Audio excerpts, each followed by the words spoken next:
I was just a kid, man. My grandmother gave me the opportunity to just be me. Like, I knew that I was a funny dude. Like, I remember being in the 3rd grade, right? And my teacher was like, I'm gonna end up putting you out to the principal's office every single day. But I was very smart though. So I told my teacher, I said, listen, I can't go to the principal's office because my grandmother be mad.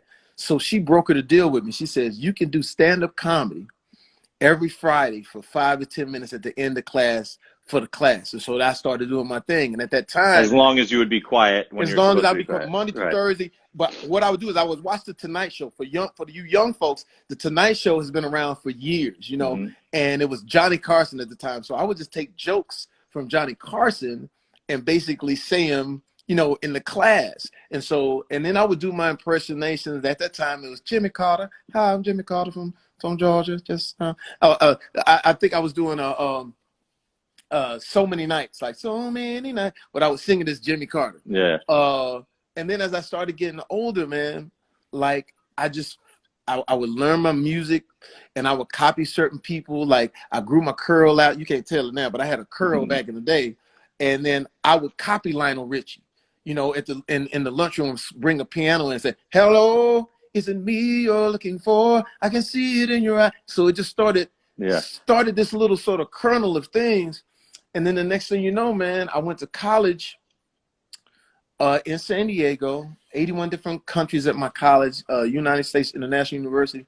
But I would go to do stand-up comedy at 18 years old in all of the clubs, like in San Diego. So I was like, my impersonation game was my go-to. Like, yeah, and that was your shtick at the time. I was like at the time, Cosby was cool, so I was just Cosby, and then Mike Tyson, heavyweight boxing champion of the world. They'll take the tip of the nose and push it in the brain. I'm the heavyweight boxing champion of the world. It was Mike Tyson.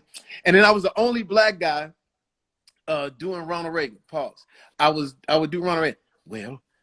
Well, as a matter of fact, well, there you go again.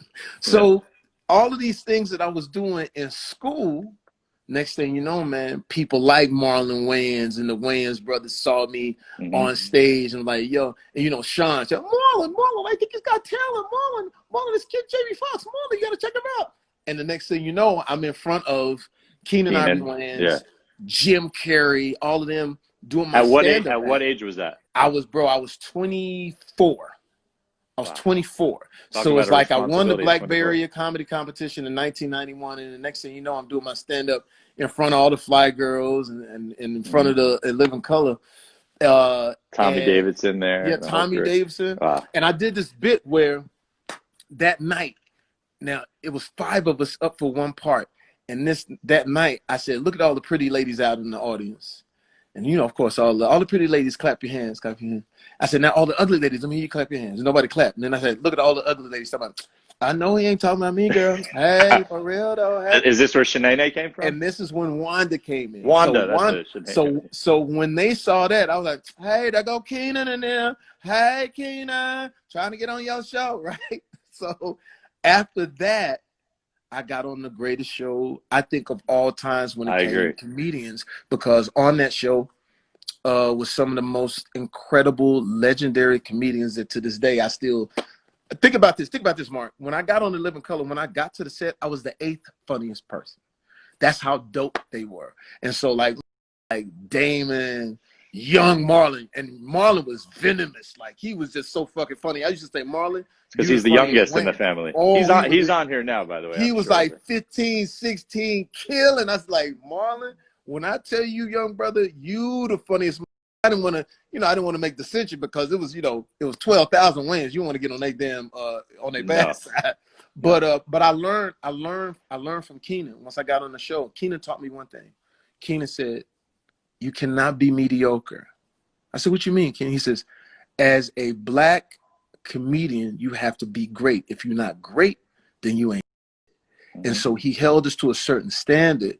He taught us the seriousness of being funny. And to this day, I always tell people, because of that tutelage, I could go anywhere in the world right now, do any type of joke in front of any crowd and be absolutely confident because I know how to make it work. I think that's good advice, not only in comedy, but for everything that people that set out to do in business you know, to go, and I always look at things that are mediocre in the world and I think, did these people set out to be mediocre? No, but No. I don't know that they necessarily had the advice of like, if you want to be like best restaurant, you cannot be mediocre. You in the restaurant business, if you're not an A, or if you don't do 9 out of 10 or 10 out of 10, you fail. Yeah, that's true. It's one of the, and that's why 9 out of 10 fail. And in your business, same thing. How many people try and how many people make it? And then who is really the star? I mean, I'm talking, you can literally count them on hands in some categories. Yeah. And the greats are the greats. And that's it. And you have earned that. And by the way, I've been a fan of In Living Color since the day it started. I was watching Saturday Night Live, and then I realized that In Living Color came on after. And I watched that on whatever channel it was in New York. Right. And just obsessed. I mean, the Fire Marshal Bill characters. Damon Wayans was my favorite comedian ever. I mean, I told him that. And Marlon, who is one of my best friends in the whole world, I love and think is hysterical, brilliant, and incredible. And we'll have him on here too soon enough. But Damon, the things that Damon Wayans did in either like Men on Film or when he was, you know, like all the different characters he did were just. And then he had Blank Man. I talked to him about movies that he doesn't even like. I'm like, you know, The Last Boy Scout to me was genius. Like, he's like, no, man, I didn't like that movie. Like, it was the best. He was a juggernaut. I mean, imagine being me, 22, 23, 24 years old, watching them. That's how I learned. Watching Damon craft a joke. Watching Keenan, when you say, Keenan, the jokes ain't funny, man. The writers ain't writing right. He said, get it on his feet. Let's go through it and walk it down. Or imagine this. I got a chance to watch Jim Carrey write Pet Detective. I'm watching this dude in his office with cue cards, and I said, what's that in the back? Hey, man. Hey, Jamie, just working on some things, man. Working on a couple of things, you know, working, right? And the next thing you know, he called me one day and said, yo, bro, I want to show you this movie I did called Pet Detective. So I go to his crib. So he shows me some of the dailies. I said, bro, I'm going to shake your hand now because after this movie come out, I ain't gonna be able to get around you. And when that movie came out, bro, you know somebody gets so famous and so rich you don't even know where they live no more. Where they live. I said, I don't know where that motherfucker. He got his own state on the planet Mars. But to be a comic at that time was amazing because you would see the Wayans, or I would sneak in the Comedy Store and Eddie Murphy be working some shit out. I mean, the Dave Chappelle coming up, damn, it's crazy. That Dave Chappelle, the younger, bam, not the new Jay. I was beside myself. That's the one that Dave Chappelle. Bam, Wu-Tang. I mean, you know, to watch all of these guys, a young Adam Sandler with his guitar, a Chris Rock, all of these guys I got a chance to watch. Did you ever meet Farley? I never got a chance to meet Farley. But work with Robin Williams. Yeah. I mean, just the juggernauts, bro. And so that's how I got, that's how I got my weight up. A lot of people say that they had influences growing up. Like, I know a lot of people would say Eddie Murphy, Richard Pryor, you know, George Carlin. I mean, they're all over the map. I mean, you can go all the way back to like, you know, Milton Berle, whatever, but like Rodney Dangerfield, who was all shtick.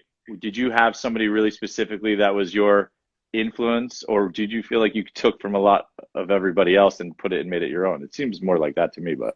I took from a lot, but obviously Richard Pryor and Eddie Murphy were the juggernauts, but also Whoopi Goldberg, a young Whoopi Goldberg, Live at the Met, Billy Crystal, Robin Williams, and then some people you may not know, Steve Allen. Steve Allen was an older comedian who used the piano in his bit, so I would use the piano in my bit. Franklin Ajaye, a young Arsenio Hall, David Brenner. Who would guest star on the Johnny Carson show, and also a young David Letterman. So you got to understand, like when I was young, TV was everything for me. That's the way I escaped, you know, because we ain't had no money and all like that. But my grandmother, the only TV was in my room where I slept. So the TV was on all the time. So all these comedians would come on. I just watched them over and over again. George Carlin and his perspective on life and how he spoke as if he was just talking to people. He was brilliant, George Carlin. The way he used language was incredible. Yeah, man. One of my favorites still. Lenny Bruce. Red Fox, you know, Sammy Davis Jr. Because sometimes. And at the time I was watching TV, everybody had like variety shows. So did you watch all the roasts, the Dean Martin roast and Rickles and all that shit? I still watch them today with YouTube. It's great to watch it all. It's amazing. so I got a chance to watch all of that, and I just saved it all. So when I got to In Living Color and everything else that I do, I just draw up on those people, man, Yeah. and just bring them out.